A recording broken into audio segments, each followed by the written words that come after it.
Hey, Nicole here from moderncosmic.com. This is a little tutorial, a basic primer. We're going to go through each of the planets, and this one will be about the sun. So the sun, your sun sign, is your life force. It's the generative life force that you have inside you, and it's the way you're going to sort of assert yourself on the world around you. It's very general. It's that, entire month, any year during that particular month. It's technically months, but 30-ish or so days. Anyone born at that time is born at this sort of season of the year. As we go through the zodiac signs, you'll see this is the zodiac sign that all the other planets in your chart are sort of seen through. So imagine it's like a stained glass. It's a piece of stained glass. It's going to a certain extent, flavor the way you express all of the other planets in your birth chart. Okay. Aries expresses through the need to take action. Aries is ruled by Mars. This is the planet that has to do with taking action. It's everything from the physical body that we use to take action in the world around us to our passions and our desires. So Aries is taking action and affecting change in the world around us. Taurus sun, this is the desire to create stability. There's a cautiousness and a security that Taurus appreciates. So they like to have patterns that they repeat, habits that they repeat. They like to know what to expect. And there is a creative potential with Taurus because it's ruled by Venus. So there's a sensual quality and an appreciation of the use of the five senses. On the high side, this can be somebody who is artistic or creative, or a good cook or things like this. On the low side, it can be someone who can be a little bit overindulgent, and a bit of a hedonist. Okay. Gemini is the sign, zodiac sign, sun sign, ruled by Mercury. Mercury is quick moving, 88 days around to get around the sun. Gemini seeks self-expression through multiple sources. They like a lot of change and variety, and that's why with Gemini, this is their identity, it's their sun. They like to try different things on, different identities on. Okay, there's a quality of mutability, flexibility, bendability with their identity itself.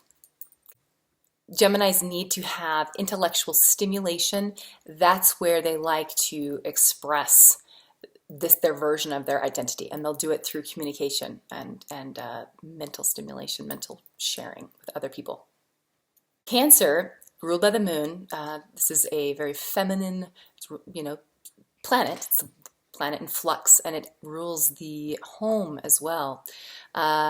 Cancer is interested in creating material security through consistent action that is security driven. Okay, they want safety, they want home, so they choose to nurture people. If someone that they care about seems like they're in danger or they're unhappy or they're sad, Cancer wants to nurture that and fix it. Cancer needs something that they're growing, a project, a relationship, a baby, like a pet. They like to nurture and care for something to give it safety, security, and the womb a safe place to grow. Leo is ruled by the sun. The sun is our star in the center of our solar system and our star system here. A lot of gravity to the sun, right? It's what holds everything, keeps everything in motion. Now, Leos seek to create a world for themselves where they are important, where they are self-expressing their will.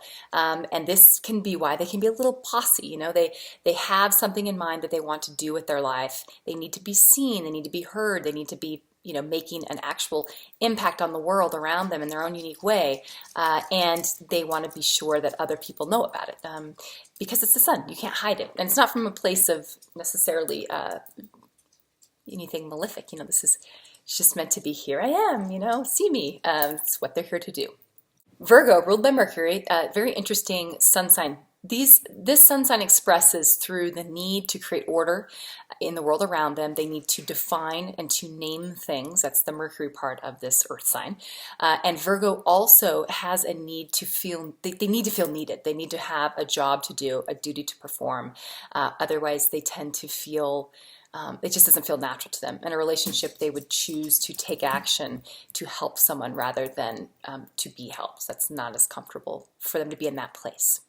Libra, ruled by Venus, the planet of beauty, but this is an air sign. So like Taurus, also ruled by Venus, but from an airy place. They seek harmony in their relationships. That's very Venusian. They seek beauty in their surroundings. This is why there's a love of art and music with Libras many times.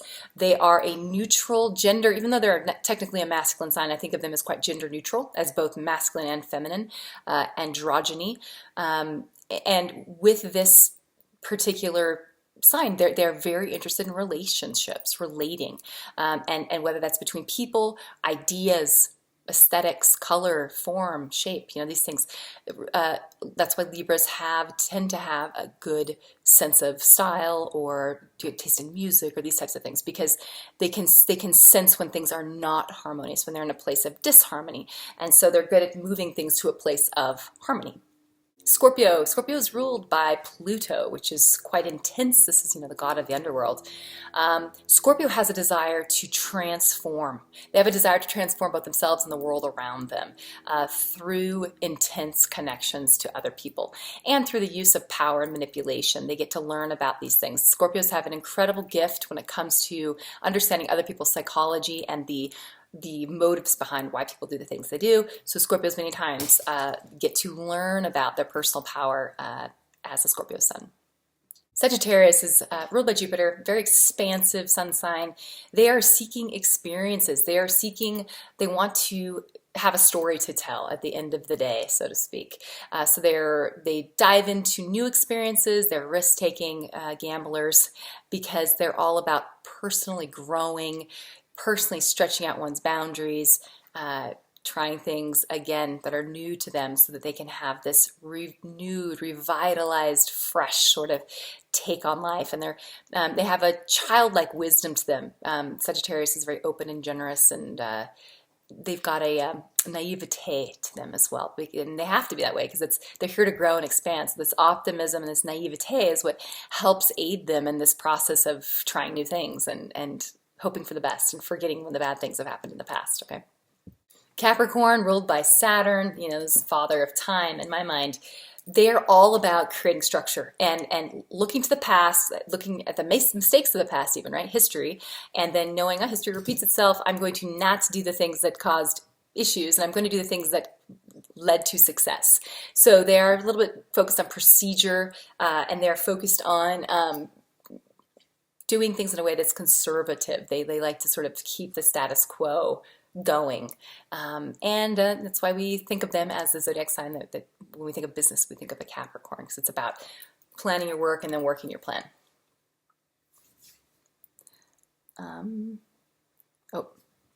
Capricorn also is interested in status. Capricorn is the 10th house in the birth chart. It's the top of the chart. So they're interested in how they're seen in the world around them. So you can have on the low side Capricorns who can be a little snobby or overly materialistic or worried about what other people think about them. It can be a little shallow.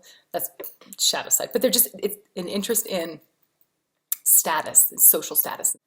Aquarius, ruled by Uranus, this is our iconoclast of the zodiac. Aquarians need to have multiple social exposures, multiple social experiences, so that they can then gather information that they will then continue to share with others in order to sort of buck the trends, like there's a status quo, they want to move beyond the status quo into the realm of the unconventional, new things. This is fringe. This is why when I think of the 11th house, I actually think of fringe science, and I think of the new age and, things that we're just beginning to understand. Uranus was discovered during the beginning of the scientific revolution, so it makes sense that that's what Aquarians are all about. A lot of Aquarians at Comic-Con. I promise you, Aquarians and Pisces, lots of them. Finally, Pisces. So Pisces have this deep need to become part of the oneness, in a sense. That's why they have this go with the flow personality.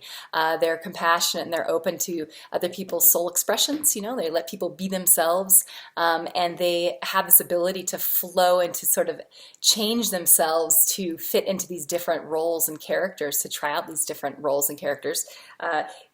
Many actors and actresses have either Pisces strongly placed in their chart, or they have it on one of the angular houses. Very, very common. It's this ability to, yeah, you can morph yourself into someone else's identity. On the other end of that, the Pisces can sometimes have a problem with identity, and they need a little help sometimes with even knowing who they are, because they can be quite nebulous in their expression of their personality. Pisces also have a really strong need to be of service to other people. Just like Virgo, they're on the axis of service. They are more comfortable in the role of caring for someone else's needs than being tended to. So, all right, that's the sun sign briefly, just sort of looking at all the sun signs through the 12 zodiac signs. So next we'll move on to the moon and see how the moon is sort of affected and how it expresses itself differently for different people dependent upon the zodiac sign. Okay, if you have questions, post them below. This is very basic, so please add it. Tell me about your zodiac sign on your sun. What about yours that I missed? Because I'm keeping this very brief, but what is the essential part of your zodiac sign that you want to share? Okay, have a good one. Bye.